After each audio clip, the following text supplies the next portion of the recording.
گائیں گے شان صحابہ کے ترانے صبح و شام، ہم صحابہ کے سپاہی، ہم محمد کے غلام۔ بسم اللہ الرحمن الرحیم، الحمدللہ رب العالمین، والصلاة والسلام علی سیدنا و مولانا محمد وعلی آلہ واصحابہ اجمعین۔ اعوذ باللہ من الشیطان الرجیم، بسم اللہ الرحمن الرحیم۔ لقد کان لکم فی رسول اللہ اسوۃ حسنہ۔ ناظرین کرام، اسلام کا دائمی معجزہ اور حجت اللہ البالغہ یعنی قرآن پاک کے بعد صاحب قرآن حضرت محمد مصطفیٰ صلی اللہ علیہ وسلم کی سیرت طیبہ ہے۔ اصل میں آپ دیکھیں تو قرآن پاک اور نبی محترم کی سیرت مبارکہ دراصل ایک ہی چیز کے دو مظہر ہیں۔ قرآن اور حیات نبوی ایک ہی چیز کے دو مظہر ہیں۔ قرآن متن ہے تو سیرت پاک اس کی شرح، قرآن علم ہے تو سیرت نبوی اس کا عمل، قرآن ما بین الدفتین ہے تو سیرت نبوی ایک مجسم اور ممثل قرآن تھا جو مدینہ پاک کی سرزمین پہ چلتا پھرتا نظر آتا تھا۔ حضرت عائشہ صدیقہ رضی اللہ تعالی عنہا کی تعبیر اور اسلوب میں ہم یوں کہہ سکتے ہیں کان خلقہ القرآن۔ نبی محترم کی سیرت مبارکہ کا یہ اعجاز اور یہ امتیاز ہے کہ سیرت نبوی کے اندر ہزاروں روشن پہلو موجود ہیں۔ دنیا کو جس زمانے میں جس پہلو، جس گوشے سے روشنی مطلوب ہو، اس کو سیرت نبوی صلی اللہ علیہ وسلم کی بے مثال خزانے میں وہ اسوہ اور نمونہ اور روشنی مل جاتی ہے، جس سے دنیا اپنے ہمہ نوعیتی مسائل اور مشکلات کا کامیاب ترین حل نکال سکے۔ اس دنیا میں انسان اللہ کا نائب اور خلیفہ ہے۔ انسانوں کو اللہ نے اپنی نیابت اور خلافت کا تمغہ عطا فرمایا ہے۔ انسانوں کو اللہ نے اس دنیا میں یوں مادر پدر آزاد نہیں چھوڑا۔ انسانوں کی تعلیم کے لیے، انسانوں کی تربیت کے لیے، انسانوں کی تطہیر کے لیے، انسانوں کے تزکیہ کے لیے اللہ تعالیٰ نے اپنے چنیدہ اور برگزیدہ اور منتخب بندے انبیاء اور رسول بھیجے۔ انبیاء اور رسول شریعت کے ساتھ، اللہ کی نازل کی ہوئی آسمانی کتاب کے ساتھ دنیا میں تشریف لائے، اور اللہ کا جو خلیفہ اور نائب حضرت انسان ہیں، حضرت انسان کی تربیت اور تزکیے اور تطہیر کے لیے انبیاء اور رسول نے دنیا اور آخرت کی تمام سعادتوں کو، تمام خیر کی چیزوں کو کھول کر کے بیان کر دیا۔ اور دنیا اور آخرت میں انسانوں کو جتنی چیزیں نقصان پہنچا سکتی تھیں، انبیاء اور مرسلین نے سارے دنیا اور آخرت کی مفاسد اور مہالک کو کھول کر کے بیان کر دیا، اس سے امت کو روکا۔ خاتم النبیین سیدنا محمد مصطفیٰ صلی اللہ علیہ وسلم آخر میں تشریف لائے۔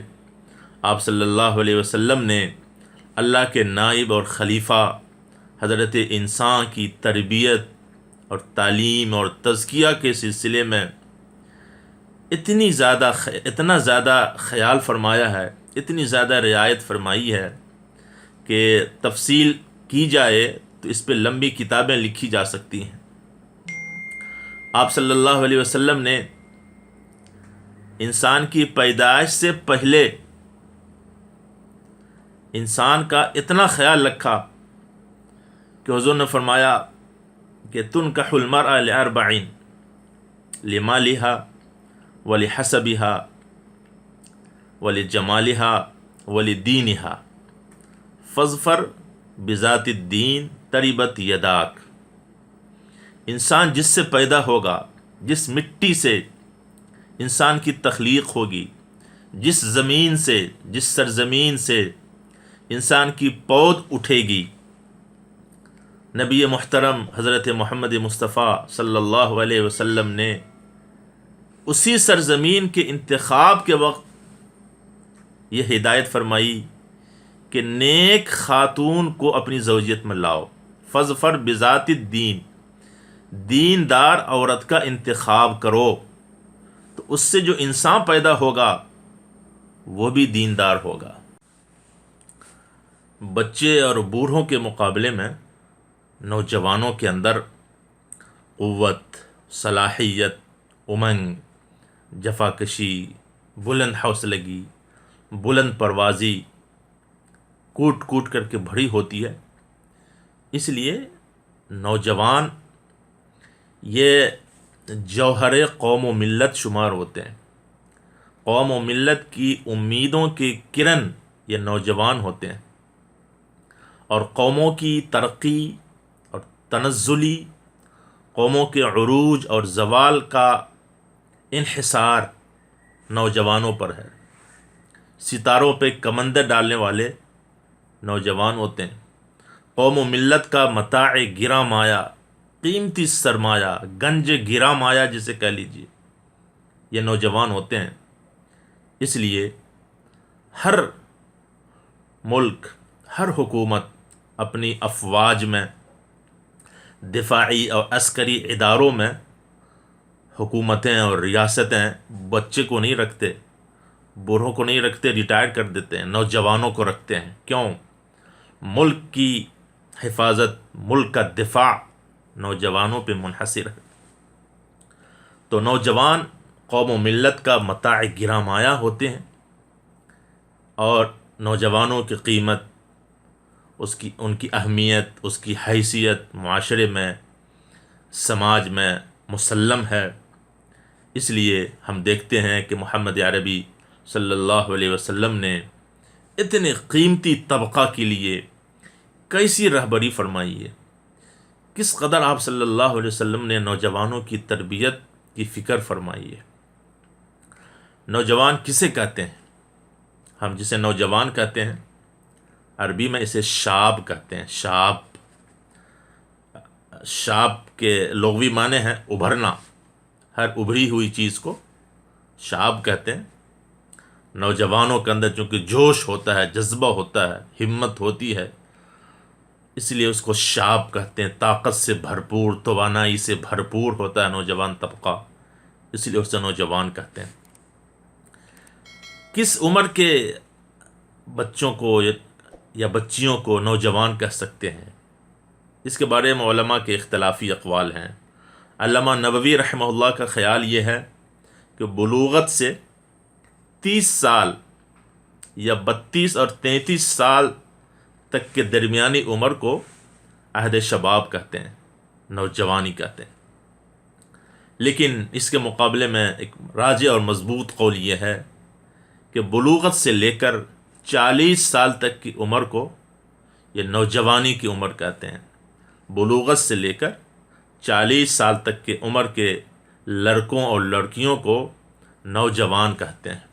قرآن کریم کی ایک آیت سے اس مفہوم کی تائید ہوتی ہے، حتی اذا بلغ اشدہ وبلغ 40 سنہ، تو 40 سنہ 40 سال کو پہنچنا، یہ اشدہ، یہ طاقت کی انتہا ہوتی ہے۔ تو 40 سال تک کی عمر کو عہد شباب کہتے ہیں۔ 40 کے بعد پھر کہولت شروع ہو جاتی ہے۔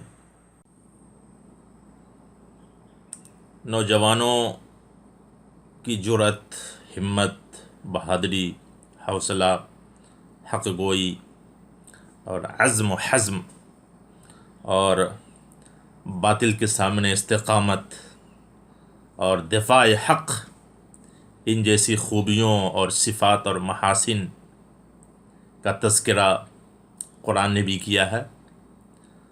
اصحاب کہف کے بارے میں قرآن کہتا ہے انہم فتیۃ آمنوا بربہم، یہ چند نوجوان تھے جنہوں نے دفاع حق کا فریضہ سر انجام دیا، فتیتن، یہ نوجوان تھے، آمنوا بربہم، جو اپنے رب پہ ایمان لائے، جم گئے، وزدناہم ہدا، اور ہم نے ان کی ہدایت کو، راہ یابی کو اور بڑھایا اور ترقی دی اور زائد کیا۔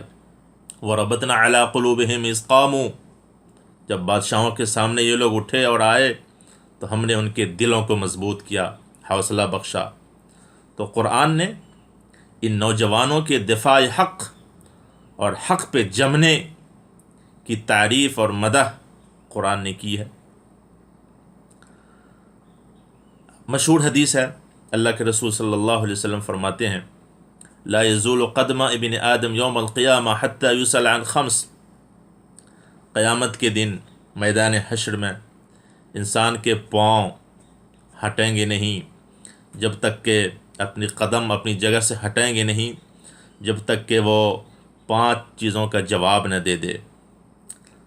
وہ حدیث پاک کی متن مشہور ہے، عن عمرہ فیما افنا، زندگی کہاں کھپائی، وعن شبابہ فیما ابلاہ، پوری زندگی کے بارے میں تو پوچھ ہی لیا جائے گا، زندگی میں تو جوانی آ ہی گئی، لیکن نہیں، جوانی کی اہمیت کے پیش نظر اللہ تعالیٰ جوانی کے اوقات، جوانی کے قیمتی لمحات کے بارے میں بطور خاص سوالات فرمائیں گے۔ عن شبابہ فیما ابلاہ، جوانی کے لمحات تم نے کہاں گنوائے تھے، اور وعن مال من این اکتسب، مال کہاں سے کمایا، وَأَيْنَ أَنفَقَ، خرچ کہاں کیے، اور وَمَاذَا عَمِلَ فِيمَا عَلِمَ، جو کچھ جانے تھے اس پہ عمل کتنا کیا۔ یہ دیکھنے میں اس حدیث میں تو محسوس ہوگا آپ کو کہ صرف جوانی کے بارے میں سوال ہے، لیکن گہرائی اور گہرائی اور تعمق کے ساتھ آپ اس حدیث پہ غور کریں گے تو دراصل اس میں چاروں سوالات جو ہیں اخیر کے وہ نوجوانی ہی کے بارے میں ہیں۔ عن شبابہ فیما ابلاہ، جوانی کہاں گنوائی، مال کہاں خرچ کیے، کہاں سے لائے، اور علم پہ کتنا عمل کیا۔ مال کمانا، مال خرچ کرنا، حصول علم، یہ بچپنے میں نہیں ہوتا، سب جوانی میں ہوتا ہے۔ تو حقیقت میں مال کمانے کے بارے میں سوال کرنا، مال خرچ کرنے کے بارے میں سوال کرنا، حصول علم اور اپنی علم پر عمل کرنے کے بارے میں سوال کا جواب دینا، یہ سب جوانی کے ایام میں ہوتے ہیں۔ تو پتہ چلا کہ جوانی کتنی اہم ہے، جوانی کے لمحات کہ بطور خاص اسپیشل طریقے سے میدان حشر میں اللہ تعالیٰ اس کے بارے میں سوال فرمائیں گے۔ جوانی کوئی ایسی فضول قسم کی چیز نہیں ہے کہ انسان اسے بے مقصد کی چیزوں میں ضائع کر دے، برباد کر دے، بلکہ انتہائی قیمتی چیز ہے۔ اللہ کے رسول صلی اللہ علیہ وسلم کا ارشاد گرامی ہے، اغتنم خمسا قبل خمس شبابک قبل حرمک، 5 چیزوں کو 5 چیزوں سے پہلے غنیمت سمجھ لو۔ ان 5 چیزوں میں سے ایک چیز جوانی بھی ہے کہ جوانی کو وقت رہتے ہوئے غنیمت سمجھو، اصلاحی، تعمیری، مثبت دین اور دنیا کی بھلائی کی کاموں میں اسے صرف کر لو، با مقصد چیزوں میں جوانی کو خرچ کرو، نفع کی چیزوں میں لگاؤ۔ انتہائی کارآمد، انتہائی قیمتی چیز ہے۔ اور اغتنم خمسا قبل خمس شبابک قبل حرامک، بڑھاپے سے پہلے، کہولت شروع ہو جانے سے پہلے، بڑھاپا شروع ہو جانے سے پہلے عہد شباب کو، جوانی کے ایام و لمحات کو غنیمت سمجھو اور خیر کے کاموں میں اسے لگاؤ۔ اور اللہ کے رسول صلی اللہ علیہ وسلم کی بعثت مبارکہ کتنی عمر میں ہوئی؟ 40 سال کی عمر مبارک میں آپ صلی اللہ علیہ وسلم نبی بنائے گئے، آپ پہ وحی اتری۔ تو عہد شباب، جوانی ہی میں آپ صلی اللہ علیہ وسلم نبی بھی بنے۔ تمام انبیاء کرام کو جو اللہ نے نبوت عطا فرمائی ہے وہ 40 سال میں عطا فرمائی ہے۔ اور پیچھے ہم عرض کر چکے ہیں کہ صحیح اور راجح قول کے مطابق بلوغت سے لے کے 40 سال تک کی عمر کو جوانی کے ایام کہتے ہیں۔ 40 سال کی عمر مبارک میں آپ صلی اللہ علیہ وسلم کو اللہ نے نبوت اور رسالت عطا فرمائی، کتنی قیمتی لمحات ہیں جوانی کے۔ اور آپ صلی اللہ علیہ وسلم کے جتنے اصحاب تھے، صحابہ کرام، اکثر صحابہ کرام جوان ہی تھے، جوانی کے عالم میں سب نے اسلام قبول کیا۔ جہاں تک مجھے یاد پڑتا ہے، آپ حضرات اہل نظر ہیں، صاحب علم ہیں، مسافران علم و تحقیق ہیں، آپ تحقیق کر لیجئے۔ میرا حافظہ جہاں تک کام کر رہا ہے، مجھے جہاں تک یاد ہے کہ آپ صلی اللہ علیہ وسلم کے جو سب سے معتمد باوثوق ساتھی تھے، دوست تھے، جگری، سیدنا ابو بکر صدیق رضی اللہ تعالیٰ عنہ، حضرت ابو بکر صدیق رضی اللہ تعالیٰ عنہ نے 30 اور 37 ایئرس میں 37 سال کی عمر میں اسلام قبول کیا، اور 10 سال کم حضرت عمر کی عمر تھی جب انہوں نے اسلام قبول کیا، یعنی 27 سال کی عمر میں حضرت عمر رضی اللہ تعالیٰ عنہ نے اسلام قبول کیا۔ یہ بھی جوانی کے ایام ہے۔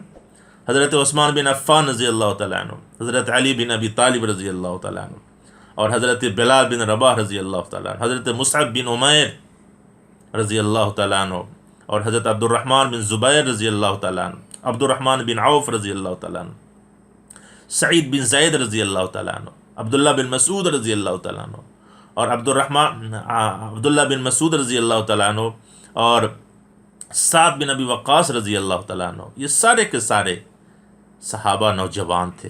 نوجوانی کے عالم میں سب نے اسلام قبول کیا ہے۔ تو نوجوانی کے جو دور ہے، جو مرحلہ ہے، انتہائی قیمتی ہے۔ جیسا کہ میں نے پہلے عرض کیا کہ نوجوانی قوتوں کی افراط اور بہتات کا نام ہے۔ تمام قوتوں کی افراط اور بہتات، ارزانی، فراوانی ہی کو نوجوانی کہتے ہیں۔ اس میں ظاہر سے بات ہے خواہشات نفسانی بھی ہوتی، کھانے کی خواہشات، پینے کی خواہشات، سیر و تفریح کی خواہشات، جسمانی خواہشات وغیرہ وغیرہ۔ معلم اعظم صلی اللہ علیہ وسلم نے ہمیں نوجوانوں کو یہ ہدایت کی ہے کہ نشستن خوردن خفتن، کھاؤ پیو بابر عیش کوش کا عالم دوبارہ نیست، یہ نہیں ہے۔ اپنی روح کو عبادت کے ذوق اور شوق سے توانا رکھو، روح کو توانائی بخشو عبادت کی کثرت سے، عبادت کے ذوق اور شوق اور عبادتوں میں انہماک سے روح کو توانائی بخشو۔ آپ صلی اللہ علیہ وسلم نے پہلے نمبر پہ نوجوانوں کو اس کی تلقین کی ہے۔ کھانے پینے، جسمانی خواہشات میں منہمک ہو کر کے مت رہ جانا۔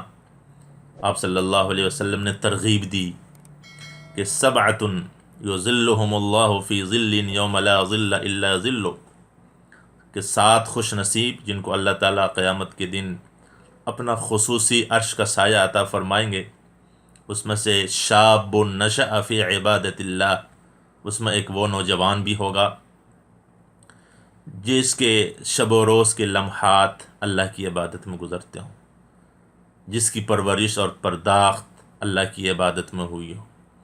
تو آپ صلی اللہ علیہ وسلم نے یہ بنیادی نقطہ نوجوانوں کو سکھلایا ہے کہ ہمیشہ اپنے جوانی کے خواہشات میں اس کے رو میں بہہ مت جانا، بلکہ عبادت کے ذوق و شوق سے اپنے روح کو توانا رکھنا اور آخرت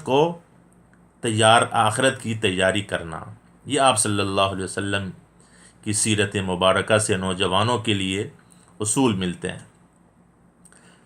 دوسری بات یہ ہے کہ آپ صلی اللہ علیہ وسلم نے نوجوانوں کے اندر عبادت میں بھی حد سے زیادہ غلو کو پسند نہیں فرمایا ہے۔ اسلام تو اعتدال کا نام ہے، توسط اور میانہ روی کا نام ہے۔ اب ایسا نہ ہو کہ ایک دم صوفی بن جاؤ، بیوی کے بچوں کے حقوق چھوڑ کے جسمانی حقوق کو تج دو اور دن رات عبادت وہی میں لگے رہو، نوافل میں لگے رہو، روزہ ہی میں لگے رہو، نہ بیوی کا حق، نہ بچوں کا حق، نہ گھر کا حق، نہ جسمانی حق۔ یہ بھی ہمارے حضور صلی اللہ علیہ وسلم نے پسند نہیں فرمایا ہے۔ حضرت عبداللہ بن عمرو رضی اللہ تعالیٰ عنہ کی ایک حدیث ہے، شعب الایمان بحقی کی روایت ہے۔ وہ فرماتے ہیں کہ میرے والد محترم نے ایک مسلم خاتون سے میری شادی کر دی۔ کچھ دنوں کے بعد تفقد احوال کے لیے میرے والد صاحب میرے گھر گئے، چونکہ کلکم راعٍ وکلکم مسئول عن رعیتہ، نگرانی اور نگہداشت کی ذمہ داری اللہ کے رسول صلی اللہ علیہ وسلم نے ہر کسی کو دی ہے نا، ہر کسی کو ذمہ دار بنایا ہے، کوئی فارغ البال نہیں ہے۔ تو میرے والد ایک مرتبہ میرے گھر گئے اور میری بیوی سے پوچھا، بھائی یہ مولوی صاحب کیسے ہیں؟ شادی تمہاری میں نے کر دی اپنے بیٹے سے، کیسے ہیں؟ تو میری بیوی نے کہا کہ بھائی یہ تو بالکل صوفی آدمی ہے، نعم الرجل، بڑا اچھا آدمی ہے لیکن صوفی منوش ہے، لا ینام اللیل ولا یفطر، رات کو سوتا بھی نہیں، ساری رات نوافل میں لگاتا، ولا یفطر، ہمیشہ روزہ ہی رکھتا ہے، کبھی افطار نہیں کرتا۔ اور یہ رپورٹ مل گئی میری بیوی سے۔ اب یہ بات شدہ اللہ کے رسول صلی اللہ علیہ وسلم تک پہنچ گئی، حضور کے دربار میں یہ شکایت موصول ہو گئی۔ آپ صلی اللہ علیہ وسلم نے مجھے طلب کیا، بلایا اور فرمایا کہ تجھے عبادت کے زیادہ نشہ چڑھا ہوا ہے، مجھ سے زیادہ بڑے متقی ہو۔ حضور نے فرمایا عبداللہ بن عمرو سے، لیکنی انام و اصلی، میں سوتا بھی ہوں، میں نماز بھی پڑھتا ہوں، و اصوم و افطر، میں روزہ بھی رکھتا ہوں اور روزہ چھوڑتا بھی ہوں، افطار بھی کرتا ہوں۔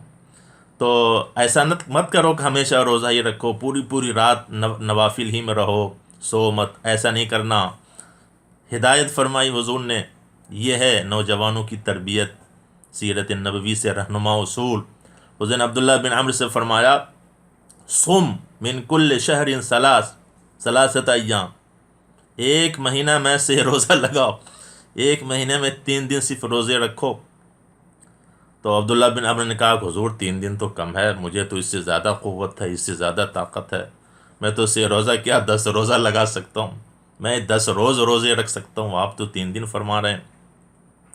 تو حضور نے فرمایا اگر اور زیادہ جوش ہے تو فصم صوم داؤد، صم یومن و افطر یومن، ایک دن کر کے ناغہ کر کے رکھو، ایک دن روزہ رکھو، کل ہو کے پھر افطار کرو، پھر پرسوں روزہ رکھو، ایک دن کر کے رکھو۔ یہ تو روزہ کے بارے میں حضور کی تربیت ہو گئی، ہدایت ہو گئی۔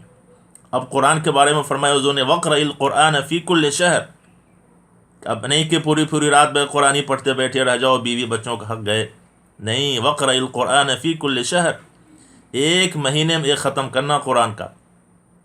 تو یہ فرمانے لگے حضور، انی اقوی اکثر من ذالک، مجھے تو اس سے زیادہ قوت ہے، میں تو اور زیادہ ختم کر سکتا ہوں۔ تو حضور نے فرمایا کہ تو پھر 15 دن میں ختم کر لیا کرنا۔ میں نے کہا حضور اور کچھ اجازت دے دیجئے، مجھے اس سے زیادہ طاقت ہے، تو 15 دن بھی تو میں اس سے زیادہ ختم کرنا چاہتا ہوں۔ تو حضور نے فرمایا کہ چلو 7 دن میں، فی کل سبع، 7 دن میں ختم کر لیا کرو۔ تو کہا نہیں حضور کچھ اور عنایت فرما دیجئے۔ تو حتی انتہى الی 3، اب بات پہنچی 3 تک، یعنی 3 دن میں قرآن ختم کر لیا کرنا۔ الغرض، مقصد اس حدیث کا ذکر کا یہ ہے کہ آپ صلی اللہ علیہ وسلم نے جس طریقے سے عبادت سے بے غفلتی کو پسند نہیں فرمایا، اسی طریقے سے آپ صلی اللہ علیہ وسلم نے نوجوانوں کو اس بات کو بھی پسند نہیں فرمایا کہ وہ دن رات جو ہے عبادت ہی میں لگا رہے اور جسمانی جائز حقوق کو کچل ڈالے، یہ پسندیدہ نہیں ہے۔ آپ صلی اللہ علیہ وسلم نے اعتدال اور توازن اور میانہ روی کو پسند فرمایا ہے۔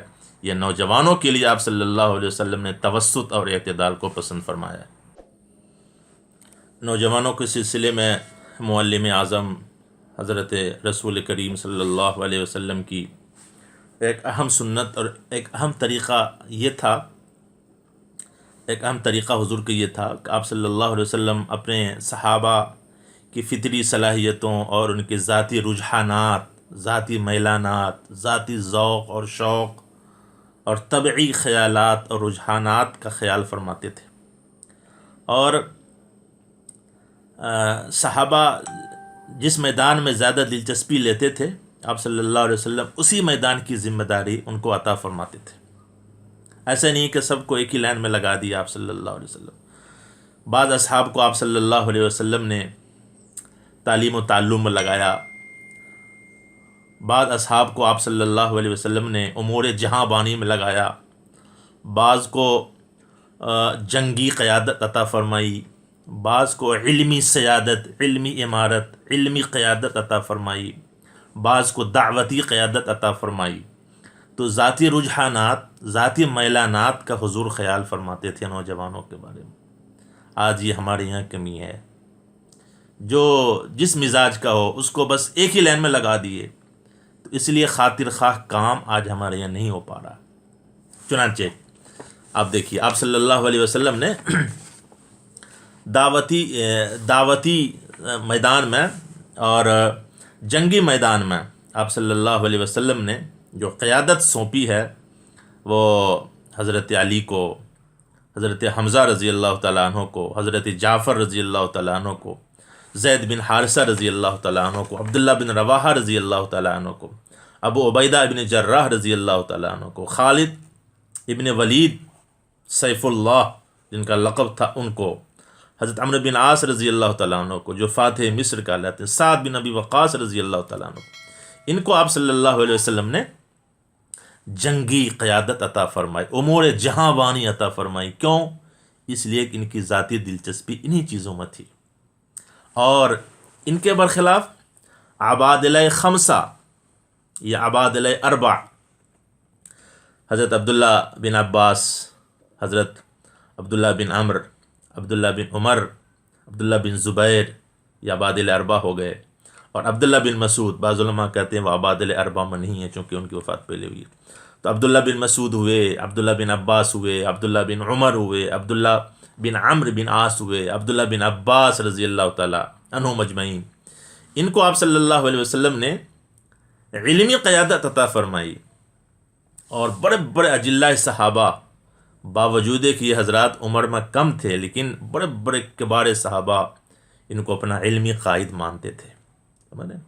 تو حضرت طلحہ امور حربیہ میں، جنگی امور میں آپ صلی اللہ علیہ وسلم نے جن کو قیادت عطا فرمائی، طلحہ بن عبید اللہ رضی اللہ تعالیٰ عنہ، احد کے موقع سے انہوں نے آپ صلی اللہ علیہ وسلم سے موت پر بیعت کی، اور انہوں نے حضور صلی اللہ علیہ وسلم کے تیروں سے بچایا۔ جتنے تیر آتے تھے یہ ہاتھ سے روکتے تھے، یہاں تک کہ ان کا ہاتھ بالکل شل ہو گیا تھا۔ یہ امور حربیہ میں آپ صلی اللہ علیہ وسلم نے ان کی نوجوانی سے فائدہ اٹھایا، نوجوانی سے فائدہ اٹھایا۔ اور دیکھیے اسامہ بن زید رضی اللہ تعالیٰ عنہ، حضرت اسامہ رضی اللہ تعالیٰ عنہ 18 سال کی عمر میں شام میں آپ صلی اللہ علیہ وسلم نے جیش کا قائد بنا کر کے بھیجا، رومیوں سے لڑنے کے لیے امیر بنایا۔ اور ان کے مامورین میں خلفائے اربعہ تھے۔ بعض صحابہ کو ظاہری طور پہ اعتراض بھی تھا کہ اجلاء صحابہ خلفائے اربعہ کے رہتے ہوئے یہ کیسے امیر بن گئے، لیکن آپ صلی اللہ علیہ وسلم نے ان کو امیر بنایا۔ آپ کی وفات ہو گئی، حضرت ابوبکر صدیق رضی اللہ تعالیٰ عنہ نے جیش اسامہ کو فوراً بھیجا۔ اور دیکھیے اسی طریقے سے زبیر بن عوام رضی اللہ تعالیٰ عنہ، اول من صلی سیفا فی الاسلام، سب سے پہلے اسلام میں جس نے تلوار چلائی زبیر بن عوام ہیں۔ آپ صلی اللہ علیہ وسلم نے ان کی نوجوانی سے فائدہ اٹھایا۔ ان کی عمر 15 سال تھی۔ اور طلحہ بن عبید اللہ رضی اللہ تعالیٰ عنہ، ان کی عمر کتنی تھی؟ 16 سال عمر تھی۔ اور اسامہ بن زید کی عمر 18 سال تھی۔ یہ 9 عمر صحابہ ہیں۔ اسی طریقے سے زبیر بن عوام جس نے سب سے پہلے تلوار چلائی، 15 سال کی ان کی عمر تھی، حضور کے محافظ بن گئے۔ اور وہ تو مشہور ہے حضرت عمرو بن جموح، معاذ اور معوذ، عمرو بن جموح کے لڑکے معاذ اور معوذ رضی اللہ تعالیٰ عنہما، جن کے بارے میں مشہور ہے کہ قسم کھائی ہے کہ ماروں گا ناری کو، سنا ہے گالیاں دیتا محبوب باری کو۔ ابو جہل کو جو کھدیر کے قتل کر کے گرایا تھا، یہ کم عمر بچے تھے، ایک کی عمر 13 سال تھی اور ایک کی عمر 14 سال تھی۔ یہ ابن افرا، معوذ اور معاذ ابن افرا، عمرو بن جموح کے دونوں لڑکے، ان کی عمر 13-14 سال تھی۔ اور حضرت سعد بن ابی وقاص رضی اللہ تعالیٰ عنہ، اول من رما بسہم فی سبیل اللہ، سب سے پہلے اللہ کی راہ میں جس نے تیر چلائی یہ حضرت سعد بن ابی وقاص ہیں۔ ان کی عمر کتنی تھی؟ 17 سال تھی۔ اور زید بن ثابت رضی اللہ تعالیٰ عنہ، یہ یہ حافظ قرآن تھے، اور انہوں نے آپ صلی اللہ علیہ وسلم کے حکم پر یہودیوں کی زبان صرف 15 دن میں سیکھ لی تھی، 15 دن میں۔ بعض علماء فرماتے ہیں 17 دن لگے تھے، چاہے 15 چاہے 17۔ یہودیوں کی زبان حضرت زید بن ثابت رضی اللہ تعالیٰ عنہ نے 15 دن میں سیکھ لی۔ ان کی صلاحیت سے آپ صلی اللہ علیہ وسلم نے استفادہ کیا جی۔ اور ان کی عمر کتنی تھی؟ 11 سال کے تھے، 11 سال کے تھے، 17 دنوں میں یہودیوں کی عمر سیکھ لی، زبان سیکھ لی آپ صلی اللہ علیہ وسلم نے۔ تو یہ ہمارے نبی کی تربیت تھی کہ جو صحابہ جدھر میلان رکھتے تھے، آپ صلی اللہ علیہ وسلم نے ذاتی رجحانات کو دیکھتے ہوئے ان کی صلاحیتوں سے، ان کی خوبیوں سے اور طبعی دلچسپیوں سے آپ صلی اللہ علیہ وسلم استفادہ کرتے تھے۔ نوجوانوں کی جو جسمانی یا جنسی خواہشات ہو سکتی ہیں، آپ صلی اللہ علیہ وسلم نے نوجوانوں کی جنسی خواہشات کو کچلا نہیں، اسے دبایا نہیں، اسے دفن نہیں کیا، اور نہ اسے شان رسالت و نبوت کے منافی یا خلاف سمجھا۔ آپ صلی اللہ علیہ وسلم نے رعایت کی اور فرمایا یا معشر الشباب من استطاع منکم الباء فلیتزوج، شادی کرو، جنسی خواہشات کا تموج ہو شادی کرو، اور اگر مہر وغیرہ دینے کی استطاعت اور قدرت نہ ہو تو اس کا بھی حل بتلایا، متبادل بتلایا، متبادل فلیصوم ومن لم یستطع فعلیہ بالصوم فإن له وجاء، کہ جو شادی نان و نفقہ یا مہردن نہیں دے سکتا وہ روزہ رکھے۔ تو روزہ جو ہے یہ جنسی خواہشات کو توڑنے کا ایک متبادل راہ ہے۔ تو آپ صلی اللہ علیہ وسلم نے ایسا نہیں ہے کہ اپنے ساتھ رہنے والے نوجوان صحابہ کی جنسی خواہشات کی رعایت نہیں کی۔ آج کل اس سلسلے میں کوتاہی ہو رہی ہے، نوجوان اساتذہ کو لوگ مدرسین رکھتے ہیں، ان کی جنسی خواہشات کی ذرا سے بھی رعایت نہیں ہوتی، سالوں سال مدرسے میں رکھتے ہیں، بیوی بچوں کا، فیملی کا کوئی نظم نہیں۔ یہ حضور کی سنت کے خلاف ہے، حضور کی تربیت کے خلاف ہے۔ جو منتظمین مدارس ہیں، نوجوان اساتذہ کو رکھیں، ان کی جنسی خواہشات، طبی خواہشات کی رعایت کریں، یا تو فیملی کوارٹر فراہم کریں یا چھٹی دیں۔ بالکل خواہشات کو مار دینا یہ حضور کی سنت کے اسوے کے خلاف ہے۔ لقد کان لکم فی رسول اللہ اسوۃ حسنہ۔ اس سلسلے میں ذمہ داران مدارس کو ہاتھ جوڑ کے گزارش کرتا ہوں، خاص توجہ دینے کی ضرورت ہے۔ اور دیکھیے آج کل اگر طلباء، نوجوان طلباء اپنے مرشدین، معلمین، مدرسین سے ان کی شان کے خلاف کوئی سوال کر جائیں، نامناسب سوال، تو چیخ جاتے ہیں، پھٹ جاتے ہیں غصے سے۔ یہ حضور صلی اللہ علیہ وسلم ہمارے معلم اعظم، مربی اعظم کا طور طریقہ نہیں تھا۔ حضرت ابو امامہ رضی اللہ تعالیٰ عنہ روایت کرتے ہیں، مسند احمد کی حدیث ہے، ایک صحابی آئے اور اس نے کہا اذن لی فی الزنا، کہ حضور مجھے زنا کی اجازت دے دیجیے، مجھ سے برداشت نہیں ہو رہا، زنا کی مجھے اجازت دے دیجیے۔ لوگ غصہ میں آ گئے، فزجروہ، صحابہ نے ڈانٹ ڈپٹ کی کہ تم کیا کر رہے ہو حضور کی شان اقدس میں، اور ایسا بیہودہ سوال۔ حضور نے کہا نہیں ڈانٹنے کی ضرورت نہیں ہے، ادنو، لاؤ قریب کرو، آؤ قریب بیٹھو۔ قریب آیا، حضور نے بڑی محبت سے، بڑی لجاجت سے، بڑی شفقت کے ساتھ، مثبت انداز میں اسلوب حضور نے بدلا، ڈانٹ ڈپٹ نہیں کی، جھڑکا نہیں، بھاگ جاؤ، اٹھ جاؤ، گیٹ آؤٹ۔ یہ معلم اعظم کی، مربی اعظم کی تربیت کا اسلوب نہیں تھا۔ حضور نے بڑی محبت کے ساتھ کہا کہ اتحبہ لامک، تم جس عورت کے ساتھ زنا کی اجازت طلب کر رہے ہو، کیا تم یہ چاہتے ہو تمہاری ماں کے ساتھ بھی کوئی اس طرح کرے؟ تمہارے پاس بھی تو ماں ہے، تمہارے ماں کے ساتھ کوئی زنا کرے تو برداشت کرو گے؟ اس نے کہا لا واللہ، نہیں ہو سکتا۔ تو حضور نے کہا وَلَلنَّاسُ يُحِبُّونَهُ لِأُمَّهَاتِهِمْ، لوگ اپنی ماں کے بارے میں پھر یہ کیسے برداشت کریں گے؟ پھر حضور نے اس سے پوچھا اتحبہ لابنتک، کیا تمہارے پاس بیٹی ہے؟ کہا ہاں۔ تو حضور نے کہا تمہاری بیٹی کے ساتھ کوئی اس طرح کرے برداشت کرو؟ کہا بالکل نہیں۔ تو حضور نے کہا جس عورت کے ساتھ کرو گے وہ بھی تو کسی کی بیٹی ہوگی۔ وَلَلنَّاسُ يُحِبُّونَهُ لِبَنَاتِهِمْ، لوگ کیسے برداشت کریں گے اپنی بچیوں کے بارے میں؟ الغرض حضور نے بڑے محبت کے ساتھ، پیار بھرے انداز میں سمجھایا۔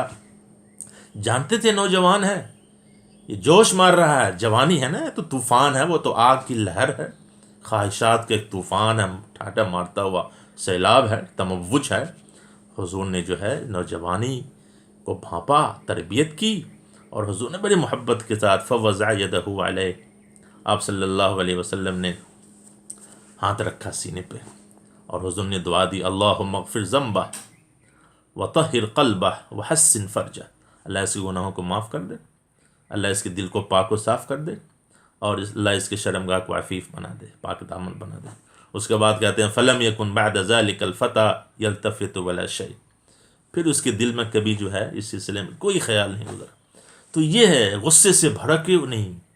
آج نوجوان طبقہ اگر کسی استاد سے، معلم، مربی سے غیر بے تکا سے سوال کر جائے تو بھڑک اٹھتے ہیں، یہ تربیت کا انداز نہیں۔ آپ صلی اللہ علیہ وسلم نے نوجوانوں کی تربیت اس طرح نہیں فرمائی ہے۔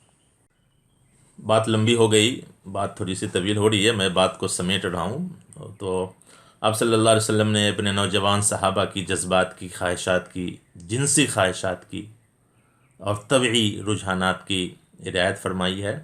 بخاری شریف کی وہ حدیث مشہور ہے کہ مالک بن حویرث رضی اللہ تعالیٰ عنہ وہ کہتے ہیں ہم کچھ نوجوان صحابہ حضور کے پاس تعلیم کے لیے گئے، سیکھنے کے لیے۔ فاقمنا عنده 20 لیلہ، 20 دن قیام رہا۔ 20 دن قیام کے بعد اب گھر آنے کی خواہش ہونے لگی۔ حضور محسوس کر لیے ہمارے حرکات و سکنات سے کہ لگتا ہے ان لوگوں کا ذہن جو ہے بیوی بچوں کی طرف چلا گیا ہے۔ تو حضور نے پوچھا کس کو چھوڑ کے آئے ہو؟ تو ہم لوگوں نے کہا کہ بیوی بچے ہیں۔ تو حضور نے کہا ٹھیک ہے۔ حضور نے کہا ارجعوا الی اہلیکم، جاؤ، بیوی بچے ہیں تو وہاں جاؤ، یا کیا کرو گے؟ وہاں جاؤ۔ 20 دن قیام فرمائے، 20 دن کے بعد حضور نے بیوی بچوں کے پاس گھر بھیج دیا، کہا گھر جاؤ، فعلموہم، انہیں بھی تعلیم دو، سکھاؤ، ومروہم، اور اچھائیوں کا حکم کرو، نماز کا حکم کرو، وصلوا کما رأیتمونی اصلی، اور پھر فرمایا فلیؤذن لکم احدکم ولیؤمکم اکبرکم، ایک آدمی اذان دے، راستے میں چلو، نماز کا وقت ہو جائے تو تم میں سے جو ہے، تم میں سے جو بڑا ہو وہ امامت کرے، ایک آدمی اذان دے۔ تو یہ دیکھیے، یہ خواہشات کی رعایت کی۔ اور دیکھیے اللہ کے رسول صلی اللہ علیہ وسلم کے ایک مرتبہ سفر حج میں حضور کے چچازاد بھائی فضل بن عباس ہیں، نوجوان تھے، حضور کے پیچھے اونٹ پہ بیٹھے ہوئے ہیں، ردیف ہیں حضور کے۔ ایک جگہ آپ صلی اللہ علیہ وسلم نے قیام کیا اور آپ صلی اللہ علیہ وسلم نے عورتوں کے درمیان واعظ و نصیحت شروع فرما دی، مسائل بتانے شروع کر دیے۔ تو ایک خوب روح خاتون آئی، تو حضور کے چچا زاد بھائی فضل بن عباس نوجوان ہیں، تو بار بار ان کو دیکھنے لگے گھور کر کے۔ آپ صلی اللہ علیہ وسلم نے ان کا چہرہ پکڑ کے ادھر پھیر دیا، ادھر کیا دیکھ رہے ہو، ادھر کیا دیکھ رہے ہو، ادھر دیکھ، چہرہ پھیر دیا۔ تو خواہشات کی رعایت کی، حضور محسوس کر رہے تھے، تو محسوس کرنا چاہیے، سمجھ رہے ہیں؟ تو یہ آپ صلی اللہ علیہ وسلم کی تربیت کا انداز تھا کہ نوجوانوں کے خواہشات، جذبات کی رعایت فرماتے تھے، لحاظ فرماتے تھے۔ ایک طریقہ اور تھا حضور کا، ذکر کر دیتا ہوں۔ آپ صلی اللہ علیہ وسلم کی مجلس میں چند صحابہ آتے تھے، تو اگر چھوٹا بولنے لگتا تھا بڑوں کی موجودگی میں، تو آپ چھوٹے کو منع کرتے تھے، تم بالا کیوں اچھل رہے ہو، بڑے کو موقع دو بات کرنے کا۔ یہ انداز تربیت حضور کا تھا نوجوانوں کے ساتھ۔ اور اس سلسلے میں روایت بھی آئی ہے کہ آپ صلی اللہ علیہ وسلم کی خدمت میں چند صحابہ گئے، اور عبد الرحمن بن سہل اور محیصہ ابن مسعود اور حویصہ ابن مسعود، یہ 3 صحابہ حضور کی خدمت میں گئے۔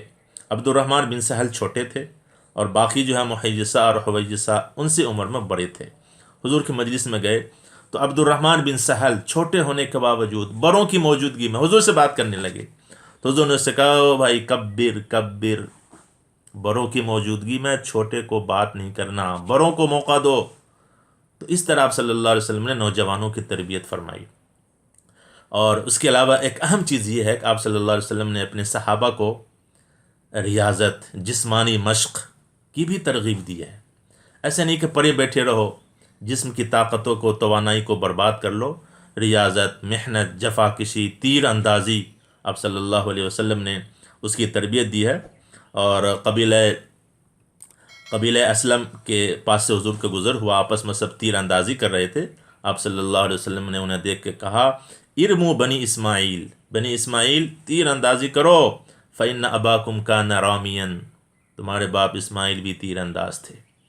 تو آپ صلی اللہ علیہ وسلم نے اپنے صحابہ کو یوں ہاتھ پہ ہاتھ رکھ کر کے نہیں رکھا، صوفی بنا کر کے، جسمانی ریاضت، جسمانی مشقت، اور جو اس وقت کے جو تیر اندازی تھی، آپ صلی اللہ علیہ وسلم نے باضابطہ حکم کیا کہ سیکھو۔ تو نوجوانوں کے جذبات کا خیال رکھا، انہیں تیر اندازی کی ترغیب دی، حکم دیا۔ تو نوجوانوں کو موجودہ زمانے کے حالات اور تقاضے کے اعتبار سے جسمانی محنت اور ریاضت کی بھی تعلیم دینی ہے، قانون اور آئین کے مطابق، ملکی قانون اور آئین کے مطابق جسمانی ریاضت و محنت کی بھی ترغیب دینی ہے، ان کی صلاحیتوں کو استعمال کرنا ہے، ان کی خوبیوں سے استفادہ کرنا ہے۔ بہرحال یہ نوجوان طبقہ بہت بڑا قیمتی سرمایہ ہے، اور ان نوجوانوں کی صحیح رہنمائی کرنا، صحیح گائیڈنگ کرنا، یہ بہت بڑا کام ہے، بہت بڑی خدمت آج کے زمانے کی یہ ہے، بہت بڑا کارنامہ یہ ہے کہ نوجوانوں کی صحیح رہنمائی ہو۔ آج کا نوجوان طبقہ جو ہے وہ راہ سے بھٹک رہا ہے، اور ان کے انحراف کی، راہ سے بھٹکنے کی کئی متعدد اہم وجوہات ہیں۔ اس میں سے سب سے اہم وجہ یہ ہے کہ نوجوان طبقہ آج کل کے اسلامی تعلیمات سے دور ہیں، اور کچھ کے گھر میں اسلامی ماحول کا فقدان ہے، اور کچھ اخلاقی اعتبار سے، اخلاقیات سے عاری ہوتے ہیں، شرم و حیا سے، اقدار و روایات سے، مشرقی روایات سے عاری ہوتے ہیں۔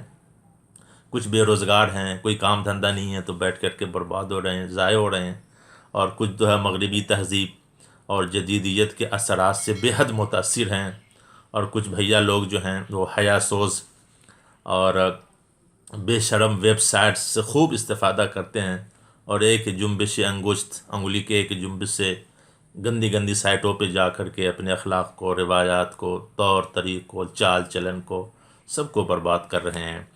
تو یہ اہم وجوہات ہیں جن کی وجہ سے آج کل کا نوجوان طبقہ منحرف ہو رہا ہے، برباد ہو رہا ہے۔